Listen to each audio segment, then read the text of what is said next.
மகிழ்ச்சியின் சத்தம் வழங்கும் அனுதின தேவமன்னா.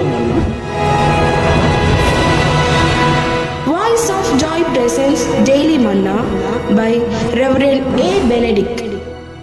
Praise the Lord. God loves you so much. இன்றைய தேவ மன்னாவாக 27ஆம் சங்கீதத்திலே 6ஆம் வசனம்.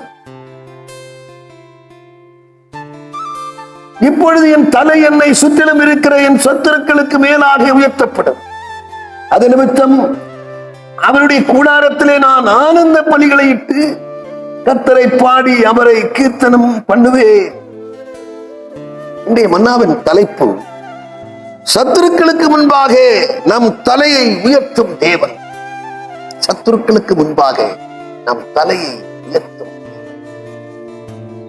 சங்கீதங்களின் புத்தகத்திலே சங்கீதம் 23ஆம் அதிகாரத்திலே 5ஆம் வசனம் சொல்லுகிறது, சத்துருக்களுக்கு முன்பாக எனக்கு ஒரு பந்தியை ஆயத்தப்படுத்தி என் தலையை எண்ணெயால் அபிஷேகம் பண்ணுகிற தேவனாக அவர் இருக்கிறார். ஆம், நம்மை உயர்த்தி அழகு பார்க்கிறதிலே அவருக்கு நிகர் யாருமே இல்லை. பிரியமானவர்களே, நாம் ஒவ்வொருவரையும் குறித்து அவர் ஒரு நோக்கம் வைத்திருக்கிறார். அவர் ஒரு திட்டம் வைத்திருக்கிறார். தேவரே அனைத்தையும் செய்ய வல்லவர், அவர் செய்ய நினைத்தது தடைப்படார். ஒருவரை குறித்து அவர் நோக்கம் வைத்திருக்கிறார். உங்களை உயர்த்துவதுதான் அவருடைய சித்தமாய் இருக்கிறது. ஆம், சத்துருக்களுக்கு முன்பாக உங்கள் தலையை உயர்த்துவார். வேதாகமம் சொல்லுகிறது 41ஆம் அதிகாரம், ஏசியா 41ஆம் அதிகாரத்திலே நாம் பார்க்கும் பொழுது, உண்மையில் எரிச்சலாக இருக்கிறவர்கள் வெட்கி இலட்சி அடைவார், உண்மையில் வழக்காக இருக்கிறவர்கள் ஒன்றுமில்லாமல் போவார்கள், உண்மையில் யுத்தம் பண்ணுகிறவர்கள் அவர்கள் இல்பொருள் ஆவார்கள் என்று வேதம் சொல்லியிருக்கிறது. கேட்கிற அருமையான தேவச்சனமே, கர்த்தர் உங்கள் தலையை உயர்த்துவார். ஆமானின் தீய நோக்கத்தை ஆண்டவர் முறியடித்து மொர்தெகாய்க்கு எதிராக அவன் செயல்பட்டான். மொர்தெகாய்க்காக ஒரு தூக்கு மரத்தை அவன் நிறுவியிருந்தான். ஆனால் மொர்தெகாய்க்கு நிறுவப்பட்ட அந்த தூக்கு மரத்திலே ஆமான் தூக்கிலிடப்பட்டான். ஆம், சதி திட்டம் தீட்டியவன் ஆமான். இவனை எப்படியாவது கொன்றுவிட வேண்டும் என்று கங்கணம் கட்டினவன் ஆமான். ஆனால்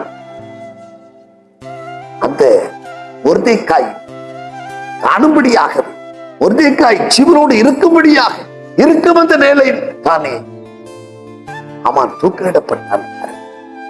அவன் இருக்கும் போதே இவன் தலையை ஆண்டவர் உயர்த்தினான். அவனை கொண்டே இவனை கனம் பண்ணுவதற்கு ஆண்டவர் சித்தமாகியிருந்தார். அவன கண்பான தேவச்சனமே, உனக்கு எதிராய் உருவாகும் ஆயுதங்கள் வாய்க்காதே. ஒரு வழியாய் உனக்கு எதிராய் வருவார்கள், ஆனால் 7 வழியாய் ஓடி போவார்கள் என்று வேதம் சொல்லுகிறது. எதை குறித்தும் கலங்காதிருங்கள், யாரை குறித்தும் பதறாதிருங்கள். உங்களுக்கு உதவி செய்யத்தான் அவர் காத்திருக்கிறார்.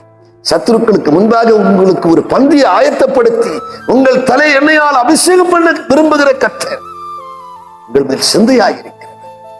அவர் உங்கள் பட்சம் இருக்கிறார் என்கிறதை நினைவில் கொண்டவர்களாய் அவரை சார்ந்து கொள்ளுங்கள், அவரை பற்றி கொள்ளுங்கள்.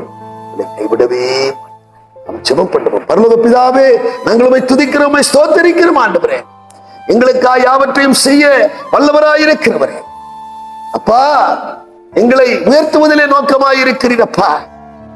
இந்த வேளையிலே எங்களை உயர்த்த சித்தமாயிருக்கிறீரோ ஆண்டவரை, ஏற்ற வேளையிலே எங்களை உயர்த்தும் வரைக்கும் உடைய பலத்த கருத்துக்குள்ளே நாங்கள் அடங்கி இருக்க எங்களுக்கு பேருதவி செய்ய வேண்டும் என்று சொல்லி கர்த்தரை அர்ப்பணித்து செபிக்கிறோம். இயேசு கிறிஸ்து மூலம் செபிக்கிறோம் நல்ல பிதாவே. ஆமென். ஆமென்.